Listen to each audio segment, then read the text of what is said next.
سب سے پہلی دلیل تو ہماری وہی ہے جو ہم نے آپ کو بتایا کہ خدا کی ہر نشانی، ہر مخلوق، اس کائنات کی ہر مخلوق اور اس کائنات کا سسٹم جو اتنا کمپلیکس سسٹم ہے، یہ خود اس بات کی دلیل ہے کہ یہ کائنات مخلوق ہے اور اس کا کسی نہ کسی نے اس کائنات کو بنایا ہے. اس ڈیزائن کا کوئی نہ کوئی ڈیزائنر پہلے سے موجود ہے. اور میں نے یہ بھی بتایا تھا غالباً کہ سائنس نے آج یہ بھی پروف کیا ہے کہ یہ یونیورس ایکسپینڈ، یہ کائنات ایکسپینڈ کر رہی ہے، پھیلتی جا رہی ہے، اور جس رفتار کے ساتھ یہ کائنات پھیل رہی ہے اس رفتار میں 0.1% بھی اگر اضافہ ہو جائے، یعنی وہ رفتار تیز ہو جائے، یا 0.1% بھی وہ رفتار دھیمی ہو جائے، کم ہو جائے، تو یہ کائنات ختم ہو جائے گی، برباد ہو جائے گی. اتنے پرفیکشن کے ساتھ اس کائنات کا چلنا اور اتنی ایکوریسی کے ساتھ اس کائنات کا ایکسپینڈ ہونا، یہ اس بات کی دلیل ہے کہ کوئی نہ کوئی اسے زبردست طریقے سے کنٹرول کر رہا ہے. اس کے علاوہ دلائل تو بہت سارے ہیں، لیکن ہم چند دلیلوں پر ہی اکتفا کریں گے، چونکہ یہ بیسک اسلامک کورس ہے اور اس میں کئی سارے موضوعات کو ہمیں کور کرنا ہے، تو ایک ایک موضوع پہ ہم دو کلاس، تین کلاس نہیں لے سکتے. ہم چاہیں گے کہ مختصر کرتے ہوئے مختصر اور جامع بات آپ لوگوں کو بتا دی جائے، اور پھر جس کو جس موضوع پہ زیادہ دلچسپی ہو وہ اس پہ مزید ریسرچ کرے، تحقیق کرے. بہرحال فزکس کے مختلف لاز ہیں، ٹھیک ہے. انہی لاز میں سے ایک لا ہے کوزیلٹی کا، ایک قانون ہے کوزیلٹی کا. وہ کیا ہوتا ہے کہ کائنات کے اندر ہر چیز کا کوئی نہ کوئی سبب ہے، جسے ہم انگلش میں کاز اینڈ ایفیکٹ کہتے ہیں. کاز اینڈ ایفیکٹ، اردو میں ہم اسے سبب اور مسبب کہتے ہیں، یا پھر علت اور معلول کہتے ہیں، کہ ہر ایفیکٹ کا کوئی نہ کوئی کاز ہونا ضروری ہے. ہر ایفیکٹ کا کوئی نہ کوئی کاز ہونا ضروری ہے. اسی طرح ہمارا جو وجود ہے، ہم ایک، ہمارا جو ظاہری سبب ہے وہ کون ہے؟ ہمارا ظاہری کاز کون ہے؟ وہ ہمارے والدین ہیں. ہمارے والدین کا ظاہری کاز اور ظاہری سبب کون ہے؟ وہ ان کے والدین ہیں. تبھی تو یہ دنیا میں ہم آج موجود ہیں. اگر ہمارے والدین نہیں ہوتے تو ہم نہیں ہوتے. ہمارے والدین ہیں، اگرچہ ہم نے شاید اپنے دادا پردادا کو نہیں دیکھا، لیکن کوئی اس بات کا انکار نہیں کر سکتا کہ ہمارے دادا پردادا موجود نہیں تھے. کیوں؟ کیونکہ ہمارا موجود ہونا یہ اس بات کی دلیل ہے کہ ہمارے پردادا موجود تھے. ہم افیکٹ ہیں، اور ہمارے ظاہری کاز کون ہے؟ ہمارے والد ہیں اور ہمارے والدہ ہیں. اور ہمارے والدین کے ظاہری کاز کون ہے؟ اس کا کاز سبب کون ہے؟ وہ ان کے والدین ہیں. پھر ان کا سبب کون ہے؟ وہ ان کے والدین ہیں. یہاں تک کہ ہم حضرت آدم علیہ السلام تک پہنچ جاتے ہیں. اور پھر حضرت آدم علیہ السلام کا کاز اور سبب کون ہے؟ وہ جو سبب ہے ہم اسے کہتے ہیں وہ سبب اول، یعنی دا فرسٹ کاز. اور ہم اسی فرسٹ کاز کو خدا مانتے ہیں، اللہ مانتے ہیں. تو یہ پوری دنیا، یہ جو کائنات ہے، اس کا جو سبب ہے، وہ کاز ہے، فرسٹ کاز ہے، وہ خدا ہے. اچھا، اب آپ جب یہ بات کریں گے تو ملحد کی جانب سے یہ بات آئے گی اور یہ اعتراض ہوگا کہ بھئی ٹھیک ہے، اگر ہم اس لا کو تسلیم کریں، اگر کیا وہ تو سبھی کرتے ہیں، اگر کوئی انسان کہہ دے کہ ہم کاز اینڈ ایفیکٹ کے لا کو نہیں مانتے تو سائنس کی دنیا میں اسے پاگل سمجھا جائے گا، بے وقوف سمجھا جائے گا. وہ چاہے مسلم ہو، کرسچن ہو، ہندو ہو، سکھ ہو، عیسائی ہو، اور یا پھر ایتھسٹ ہو، ملحد ہو، اس سے کوئی فرق نہیں پڑتا. سب اس لا کو سب مانتے ہیں، کاز اینڈ ایفیکٹ والے لا کو. یہ کامن سی بات ہے. تو اب یہاں پر وہ ملحد اعتراض کیا کرتا ہے؟ وہ یہ اعتراض کرے گا کہ بھئی ٹھیک ہے، جب ہر ایفیکٹ کا کوئی نہ کوئی کاز ہے، ہر مسبب کا کوئی نہ کوئی سبب ہے، ہر معلول کی کوئی نہ کوئی علت ہے، تو پھر یہ بتاؤ کہ پھر خدا کا سبب کیا ہے؟ پھر خدا کا وجود کہاں سے آیا؟ خدا کو کس نے بنایا؟ خدا کا سبب کیا ہے؟ ہر چیز کا ایک، آپ ہی نے کہا کہ ہر چیز کا ایک سبب ہے، تو پھر خدا کا سبب کہاں ہے، کیا ہے؟ ٹھیک ہے، تو اب اس کا جواب سن لیں آپ. اس کا جواب یہ ہے کہ یہ جو کوزیلٹی کا لا ہے، یہ فزکس کا ایک لا ہے. کاز اینڈ ایفیکٹ، علت و معلول، سبب و مسبب کا جو یہ لا ہے، یہ قانون ہے، یہ فزکس کا ایک قانون ہے، فزکس کا ایک لا ہے. اور فزکس کا موضوع کیا ہے؟ فزکس کا موضوع یہ کائنات ہے. فزکس کا موضوع کائنات کی لمیٹیشن ہے. لہٰذا اس کائنات کی لمیٹیشن کے اندر جو بھی ذات ہوگی وہ اس قانون اور اس لا کی پابند ہوگی. لیکن جب ہم خدا کی بات کرتے ہیں اور اللہ رب العالمین کی بات کرتے ہیں تو ہمارا یہ عقیدہ ہے کہ ہمارا رب تمام لمیٹیشنز اور تمام زمان و مکان سے پاک ہے. تو اللہ رب العالمین کو کائنات کی لمیٹیشن کے اندر قید نہیں کیا جا سکتا. اللہ اس کائنات کی لمیٹیشن کے باہر ہے. لہٰذا اللہ اس کائنات کی لمیٹیشن کا پابند ہوتا اگر، تب تو ہم یہ کہہ سکتے تھے کہ بھئی ہاں خدا کا بھی کوئی نہ کوئی سبب ہونا چاہیے. لیکن چونکہ خدا کائنات کی لمیٹیشنز کا پابند نہیں ہے، وہ ہر زمانے اور ہر جگہ سے پاک ہے. اسے کسی زمانے اور یہ جگہ کی ضرورت نہیں ہے. وہ ان چیزوں سے پاک ہے، وہ کسی بھی لمیٹیشن سے پاک ہے. لہٰذا فزکس کا یہ لا خدا پر منطبق نہیں ہو سکتا، کیونکہ فزکس کا جو یہ لا ہے اس کا موضوع کیا ہے؟ وہ یہ کائنات ہے اور کائنات کی لمیٹیشن میں جو کچھ بھی ہے.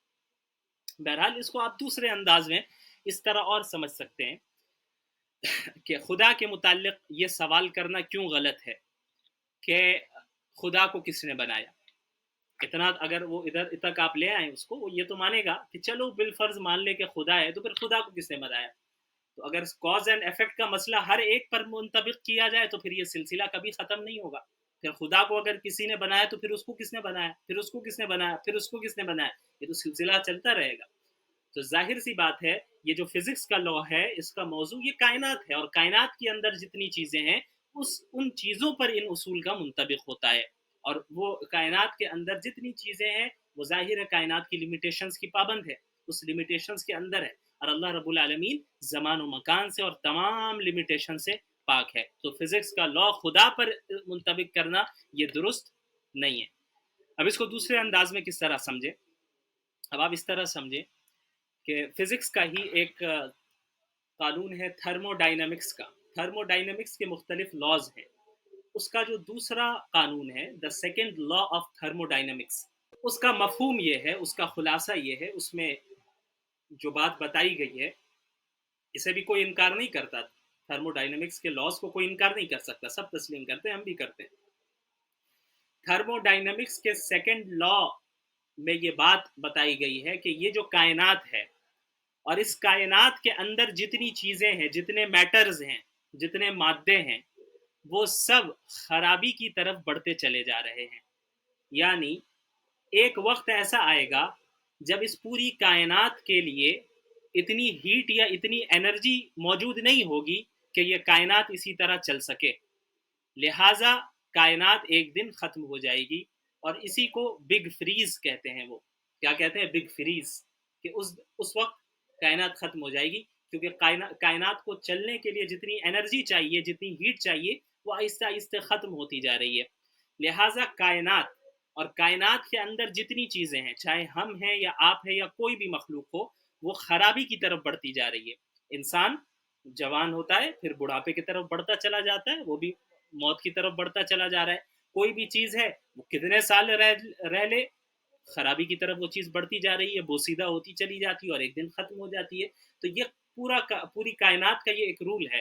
یہ تھرمو ڈائنامکس کے سیکنڈ لا سے ہمیں یہ پتہ چلتا ہے کہ پوری کائنات اور کائنات کے اندر جتنے میٹرز ہیں، جتنے مادے ہیں، ان کو ایک دن ختم ہونا ہے. وہ خرابی کی طرف آلریڈی آگے بڑھ رہے ہیں، جیسے ہم روز آگے بڑھ رہے ہیں موت کی طرف. اسی طرح کائنات کے اندر ہیٹ اور انرجی ختم ہوتی جا رہی ہے. وہ ایک دن آنا ہے کہ جب سب ختم ہو جائے گا.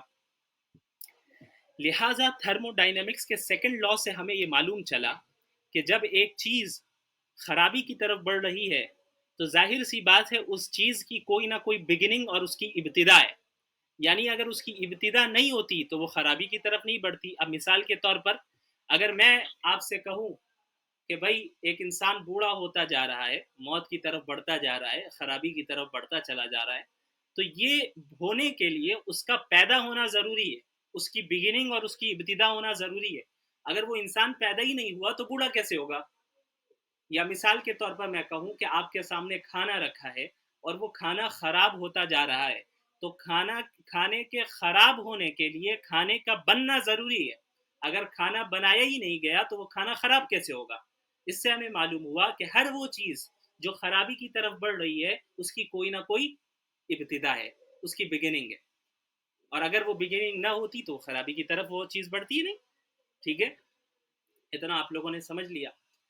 تو ہر وہ چیز جس کی ابتدا ہے، جس کی شروعات ہے، تو اس کے متعلق تو یہ سوال ضرور پوچھا جائے گا کہ بھئی جب اس کی ابتدا ہوئی ہے تو وہ ابتدا کس نے کی.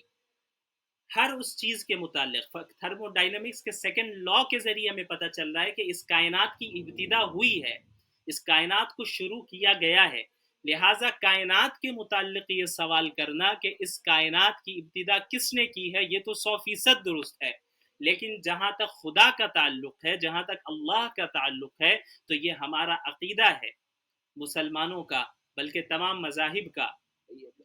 ہندوؤں میں بھی ایشور کا جو تصور ہے، اور دیگر مذاہب میں بھی جو سب سے اعلیٰ خدا کا جو تصور ہے، اور ہمارے یہاں ظاہر سی بات ہے ایک اللہ کا جو تصور ہے وہ یہی ہے کہ وہ اللہ ہمیشہ ہمیش سے موجود ہے، اس کی کوئی ابتدا نہیں ہے، اس کی کوئی انتہا نہیں ہے.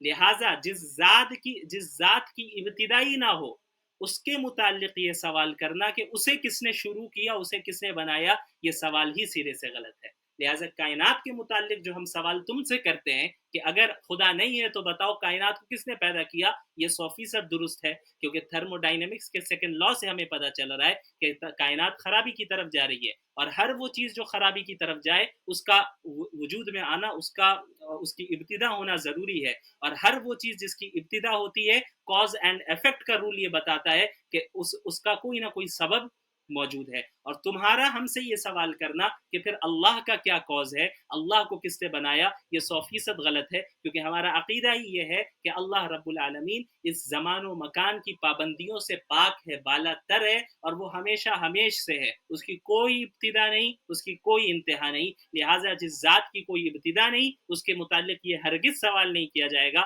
کہ اس کا کاز کیا ہے. امید ہے کہ بات سمجھ میں آئی ہوگی. بہرحال تو یہ اتنی باتوں کے باوجود ایسا نہیں ہوگا کہ وہ مومن بنے گا، وہ مختلف چیزیں آپ کو ادھر ادھر لے جائے گا. لیکن ایک عاقل انسان جو منصف ہو، یعنی انصاف پسند ہو اور حق کی تلاش میں ہو، ان کے لیے یہی چند باتیں کافی ہوتی ہیں. لیکن جو ضدی ہو، اسٹبن ہو، اور جو حق کو تلاش کرنا نہ چاہتا ہو بلکہ سامنے والے کو ہرانا چاہتا ہو، چاہے وہ خود حق پر ہو یا باطل پر ہو، تو اس کے لیے کچھ نہیں کیا جا سکتا. ان کے متعلق تو اللہ کا حکم ہے کہ ختم اللہ علی قلوبہم وعلی سمعہم وعلی ابصارہم غشاوہ ولہم عذاب عظیم، کہ اللہ تعالیٰ نے ان کے دلوں پر اور ان کے کانوں پر مہر ثبت کر دی ہے، مہر لگا دی. وعلی ابصارہم غشاوہ، اور ان کی آنکھوں پر پردہ ہے، وہ دیکھ نہیں سکتے، نہ حق سن سکتے، نہ حق قبول کر سکتے. سنیں گے لیکن قبول کرنے کی صلاحیت نہیں ہے، دل میں قبول کرنے کی صلاحیت نہیں ہے. آنکھ سے بظاہر تو دکھ رہا ہے لیکن بصیرت پر پردہ پڑ چکا ہے، وہ حق کو پا نہیں پائیں گے. یہ کیوں ہوگا؟ ان کے برے اعمال کی بنیاد پر ہوگا. بہرحال یہاں پر ایک اور سوال یہ کرتے ہیں وہ کہ چلو ٹھیک ہے، تو یہ بتاؤ کہ اللہ رب العالمین کائنات کو بنانے سے پہلے کیا کر رہا تھا؟ ظاہر سی بات ہے کہ اتنے سالوں پہلے اللہ نے کائنات کو بنایا، تو اور تم یہ کہہ رہے ہو کہ اللہ ہمیشہ ہمیش سے ہے. تو کائنات کے متعلق سائنس نے بتا دیا غالباً 14 ارب سال پہلے جو ہے بگ بینگ کے ذریعے یہ کائنات وجود میں آ گئی، اگر میں صحیح ہوں تو. بہرحال اللہ تو ہمیشہ سے ہے. اس سے پہلے کیا کر رہا تھا اللہ؟ اس سے پہلے اللہ کر کیا رہا تھا؟ تو اب اسے سمجھیے. یہ جو ہم سوال کرتے ہیں کہ فلاں شخص یا فلاں ذات کیا کر رہا تھا یا کیا کر رہا ہے یا کیا کرے گا، اس کا تعلق پاسٹ، پریزنٹ اور فیوچر سے ہے. اور پاسٹ، پریزنٹ اور فیوچر کا تعلق ٹائم سے ہے. کس سے ہے؟ ٹائم سے ہے، زمانے سے ہے، ٹائم سے ہے. اور سائنس نے یہ پروف کر دیا ہے کہ ٹائم کا وجود بھی بگ بینگ کے بعد ہوا ہے.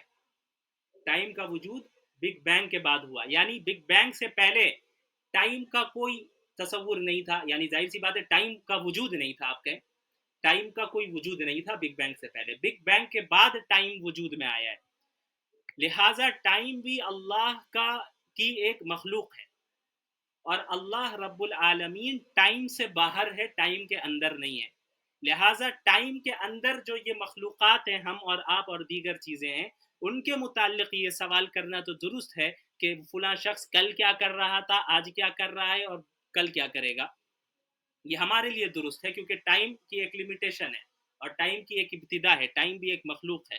اللہ رب العالمین ٹائم کے قیود سے پاک ہے، اور اللہ رب العالمین ٹائم کے لمیٹیشن کے اندر نہیں ہے، لہٰذا اللہ کیا کر رہا تھا یہ سوال اللہ کے متعلق ہی سرے سے درست نہیں ہے۔